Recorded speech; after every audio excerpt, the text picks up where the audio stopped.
एक ऐसे देवता जिसके नाम से दुनिया कांपती है, जिसकी एक नजर राजाओं को भिखारी बना देती है, जिसकी 7:30 आते ही लोग अपने घर के दरवाजे तक बंद कर लेते हैं, लेकिन जिसे हम क्रूर समझते हैं, वो खुद अपने जीवन में सबसे बड़ा अन्याय झेल चुका है।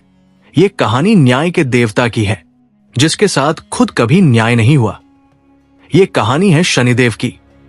कथा शुरू होती है देवशिल्पी विश्वकर्मा की पुत्री देवी संज्ञा और ब्रह्मांड के प्रकाश स्रोत सूर्यदेव के विवाह से। दिखने में ये विवाह दिव्य था, लेकिन असल में ये एक यातना थी। सूर्यदेव का तेज इतना प्रचंड था कि देवी संज्ञा उनके पास रही नहीं पा रही थी। वो दिन रात जलती रहती थी। आखिरकार एक दिन उन्होंने भागने का फैसला किया, लेकिन पत्नी धर्म का पालन करने के लिए उन्होंने अपनी ही छाया से एक प्रतिरूप बनाया, जिसका नाम रखा छाया। ये छाया हूबहू संज्ञा जैसी थी, वही रूप, वही स्वर। संज्ञा जंगल चली गई और छाया सूर्यदेव के पास रहने लगी। सूर्यदेव को कभी पता ही नहीं चला कि उनकी असली पत्नी जा चुकी है। वो छाया के साथ रहने लगे। समय बीता, छाया ने तप करना शुरू किया। वो भगवान शिव की कठोर साधना में लीन हो गई। चिलचिलाती धूप में बिना अन्न जल के एक पैर पर खड़ी होकर वो महादेव का ध्यान कर रही थी, और उसी समय उनके गर्भ में एक बालक पल रहा था। सूर्य की भीषण गर्मी और तप की अग्नि दोनों ने मिलकर उस कोमल शिशु को जला डाला। जब वो पैदा हुआ तो उसका रंग सोने जैसा नहीं, एकदम काला था, जलकर राख जैसा। यही थे शनिदेव। जैसे ही शनिदेव ने जन्म लिया और पहली बार आंखें खोली, उनकी दृष्टि सीधे सूर्यदेव पर पड़ी। शास्त्र कहते हैं उस एक नजर ने सूर्य के रथ को रोक दिया। सूर्यदेव का तेज धूमिल हो गया। पूरे ब्रह्मांड में अंधेरा छा गया, लेकिन सूर्यदेव को गर्व था। उन्होंने अपने ही काले पुत्र को देखकर क्रोधित होकर कहा, यह मेरा पुत्र नहीं हो सकता। उन्होंने शनि को और उनकी माता छाया को सूर्यलोक से निकाल दिया। सोचिए, जन्म लेते ही पिता कहे कि तुम मेरे नहीं हो। यह पहला घाव था जो कभी भरा ही नहीं। अब ठिकाना था एक घना, वीरान, डरावना जंगल। मखमली बिस्तरों की जगह कांटे, दास दासियों की जगह जंगली जानवर। लेकिन यहां भी शनि को अपनापन मिला। मिले काकराज से, कौवों के राजा से। इन पक्षियों ने शनि के रंग को नहीं देखा। उन्होंने देखा तो बस एक अकेला मासूम बालक। काकराज की माता ने शनि को अपने बच्चे की तरह प्यार दिया। पहली बार शनि को लगा यही असली परिवार है। खून से नहीं, प्यार से बनता है परिवार। लेकिन यह खुशी ज्यादा दिन नहीं टिकने वाली थी। देवराज इंद्र को शनि की बढ़ती शक्तियां डराने लगी। उन्हें लगा कहीं ये सूर्यपुत्र मुझसे सिंहासन न छीन ले। एक दिन जब शनि और काकराज जंगल गए हुए थे, इंद्र ने काकलोक पर आक्रमण कर दिया।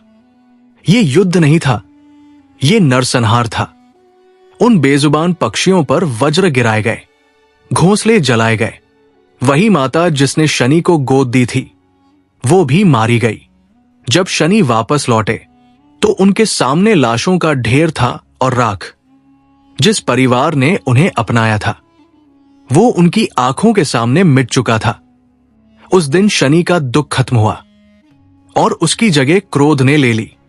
वो अब रोने वाला बालक नहीं था, वो बन चुका था दंडनायक।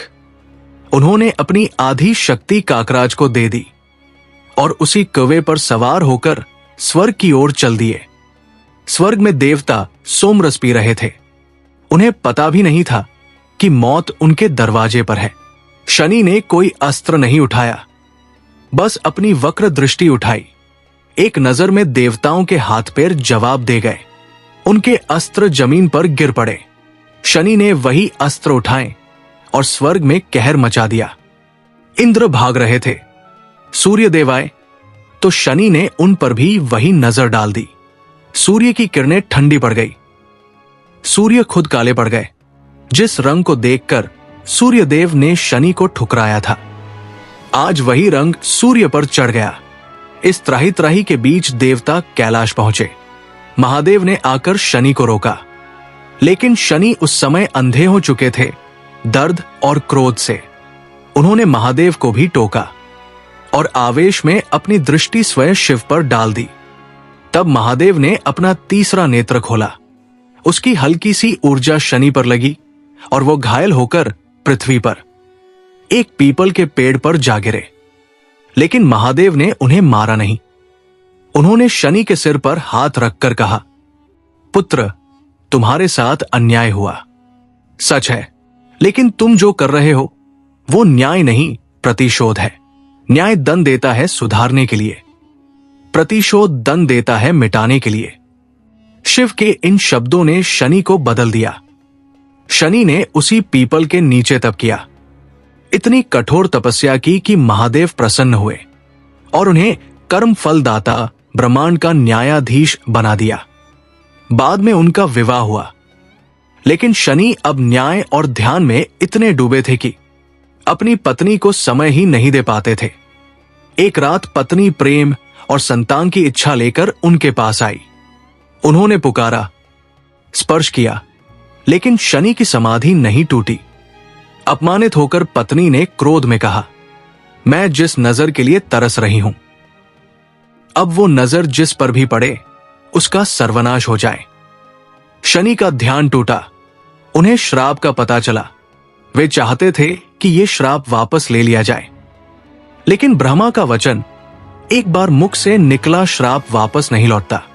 अपनी ही शक्ति से अपनों को बचाने के लिए शनि ने हमेशा के लिए नजरें झुका ली। यही कारण है कि शनि देव की मूर्ति की आंखें नीचे की ओर होती है। वो किसी को दुख नहीं देना चाहते, लेकिन श्राप की जंजीर उन्हें बांधे है। एक बार लंकापति रावण ने सभी नवग्रहों को अपने सिंहासन की सीढ़ियों में कैद कर रखा था। जब उसके पुत्र मेघनाद का जन्म होने वाला था, उसने आदेश दिया, सभी ग्रह शुभ स्थिति में रहें। लेकिन शनि ने जाने क्यों अपनी चाल बदल दी। मेघनाद की कुंडली के 12वें भाव में जाकर बैठ गए। रावण को पता चला तो वो क्रोधित होकर आया और उसने अपनी गदा से शनि के पैर पर ऐसा प्रहार किया कि वो पैर हमेशा के लिए टूट गया। तभी से शनि को शनैश्चर कहा जाने लगा, धीरे चलने वाला। इसके बाद रावण ने उन्हें एक अंधेरी कोठरी में कैद कर दिया, बिना रोशनी के। सालों साल जब हनुमान जी सीता खोज में लंका पहुंचे, लंका दहन के समय उन्हें वो अंधेरी कोठरी मिली। हनुमान जी ने उसे तोड़ा और शनिदेव को मुक्त कराया। रावण के प्रहारों से शनि का शरीर और टूटा पैर दर्द से कराह रहे थे। हनुमान जी ने अपने हाथों से सरसों का तेल लगाकर उनके घावों पर शीतलता दी। उस दिन शनि ने कहा, जो भी भक्त हनुमान जी की पूजा करेगा और मुझे तेल चढ़ाएगा, उसे मेरी पीड़ा कभी नहीं सताएगी। और आज भी हर शनिवार करोड़ों लोग यही करते हैं। तो दोस्तों, क्या आप अब भी शनिदेव को क्रूर कहोगे? वो वही देवता है जिन्हें पिता ने ठुकराया, जिनका परिवार देवराज ने मिटा डाला, जिन्हें अपनी पत्नी से श्राप मिला, जिनका पैर रावण ने तोड़ दिया, जो खुद को दुनिया से बचाने के लिए आंखें झुकाकर चलते हैं। शनि देव न्याय देते हैं, इसलिए नहीं कि वो क्रूर है, वो न्याय देते हैं क्योंकि उनके साथ खुद कभी न्याय नहीं हुआ। जब हम उनकी 7.5 को कोसते हैं तो हमें यह समझना चाहिए, वो हमें तोड़ने नहीं आते, वो हमारा अहंकार तोड़ने आते हैं, हमारा कच्चा सोना तपाकर सही दिशा देने आते हैं। अगर आपको ये कहानी दिल को छू गई हो तो इसे लाइक करें और कमेंट में लिखें, जय शनिदेव महाराज। अगर आपने अभी तक भक्ति संदेश अनलॉक चैनल को सब्सक्राइब नहीं किया है तो आज ही कर लीजिए, ताकि सनातन का हर अनसुना रहस्य आप तक पहुंचता रहे। इस वीडियो को हर उस व्यक्ति के साथ शेयर कीजिए जो शनिदेव से डरता है। उसे बताइए कि वो डरने वाला नहीं, सम्मान करने वाला देवता है। हर हर महादेव। जय शनिदेव।